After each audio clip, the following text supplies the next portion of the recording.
বিশ্ব রাজনীতির মঞ্চে পাকিস্তান ও ইরানের কূটনৈতিক বন্ধুত্বের গল্প নতুন নয়। সামরিক সক্ষমতা বাড়াতে একজোট হয়েছে মুসলিম শাসিত দুই শক্তিধর রাষ্ট্র। ইরান রাশিয়া বা রাশিয়া চীন জুটির পর এবারে পাকিস্তান ও ইরানের বন্ধুত্ব নিঃসন্দেহে মার্কিনীদের অস্বস্তি বাড়িয়েছে। একে অপরকে নৌ সহযোগিতার মাধ্যমে নদীপথে নিজেদের সামরিক শক্তিকে অনন্য উচ্চতায় নিয়ে যেতে চায় দেশ দুটি। কূটনৈতিক বন্ধুত্বের জেরে জলপথে নিজেদের আধিপত্য তৈরি করে বিশ্ব রাজনীতিতে নতুন সমীকরণ তৈরি করতে প্রস্তুত ইরান ও পাকিস্তান। আর সেই সুবাদেই পাকিস্তানের নৌবাহিনী প্রধান অ্যাডমিরাল নাভিদ আশরাফ ঘোষণা করেছিলেন, আসন্ন আমান 25 মহড়ার মাধ্যমে আমরা পাকিস্তান নৌবাহিনী এবং ইরান নৌবাহিনীর মধ্যে সম্পর্ক আরও গভীর করতে চাই। এবারে সেই ঘোষণার বাস্তবায়নের মধ্য দিয়ে বিশ্ব পেতে চলেছে সাগরের বুকে নতুন শক্তির অস্তিত্ব।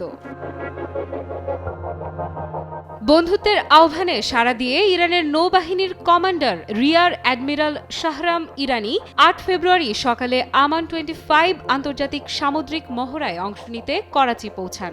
ইরান পাকিস্তান নৌ সহযোগিতার গুরুত্ব সম্পর্কে কথা বলতে গিয়ে ইরানি বলেন, ইরানের উপস্থিতি এই আন্তর্জাতিক মহড়ায় তেহরান ও ইসলামাবাদ সম্পর্কের কৌশলগত গুরুত্বকে চিহ্নিত করে। এই মহড়ায় ইরানের অংশগ্রহণের মূল লক্ষ্য হল সমুদ্র কার্যক্রমের সক্ষমতা বাড়ানো এবং ভবিষ্যতে দ্বিপক্ষীয় নৌ মহড়ার পথ প্রস্তুত করা। মহড়ায় ইরানের নৌ ইউনিট এবং বিশেষ অপারেশন টিমের মোতায়েনের কথা তুলে ধরে তিনি আশা প্রকাশ করেন যে ইরান ও পাকিস্তানের মধ্যে যৌথ নৌ মিথস্ক্রিয়া ভবিষ্যতে আরও দ্বিপাক্ষিক মহড়ার মঞ্চ তৈরি করবে। এ সময় পাকিস্তানে ইরানের দূতাবাস এবং নৌবাহিনীর উদ্যোগের প্রশংসা করে রিয়ার অ্যাডমিরাল শাহরাম ইরানি ইরানের পক্ষ থেকে ভবিষ্যতে আয়োজিত মহড়ায় পাকিস্তানের নৌবাহিনীকে আমন্ত্রণ জানানোর পরিকল্পনার কথা ঘোষণা করেন। প্রতি 2 বছর পর পর পাকিস্তান নৌবাহিনী আমান 25 আন্তর্জাতিক নৌ মহড়ার আয়োজন করে।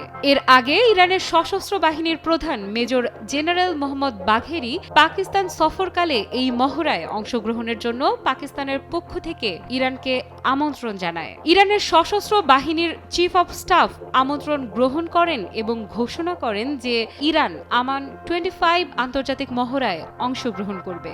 ইরান তার কথা রেখে আমান 25 নামের এই নৌ মহড়ায় অংশ নেয়। পাকিস্তান নৌবাহিনীর কমান্ডারের আনুষ্ঠানিক আমন্ত্রণে ইরানি পাকিস্তান সফর করছেন। করাচি বন্দরে শুরু হওয়া আমান 25 পাকিস্তানের বহুজাতিক নৌ মহড়ার 9ম সংস্করণে অংশ নিচ্ছে ইরানি নৌবাহিনী। এখন এমনই ফুরফুরে মনে থাকবে সবাই। বসুন্ধরা টয়লেট্রিজ, ফুরফুরে মন সারাক্ষণ। পাকিস্তান নৌবাহিনী তাদের জাহাজ, বিমান, বিশেষ অভিযান বাহিনী, বিস্ফোরক অর্ডিন্যান্স ডিসপোজাল মেরিন দল এবং 60টিরও বেশি দেশের পর্যটকদের সাথে নৌবাহিনীর অংশগ্রহণে সামুদ্রিক মহড়ার আয়োজন করছে। আয়োজকদের মতে আঞ্চলিক ও বৈশ্বিক চ্যালেঞ্জ মোকাবেলায় সামুদ্রিক নিরাপত্তা এবং আন্তর্জাতিক সহযোগিতা বাড়ানোই এই মহড়ার মূল লক্ষ্য। বিশ্লেষকদের মতে পাকিস্তান এবং ইরানের নৌ সহযোগিতার এই নতুন দিগন্ত শুধুমাত্র দুই দেশের কূটনৈতিক সম্পর্কই নয়, বরং পুরো অঞ্চলের সামুদ্রিক নিরাপত্তা নিশ্চিত করার একটি গুরুত্বপূর্ণ পদক্ষেপের উন্মোচন। আফ্রিদা ইফরাত, নিউজ 24।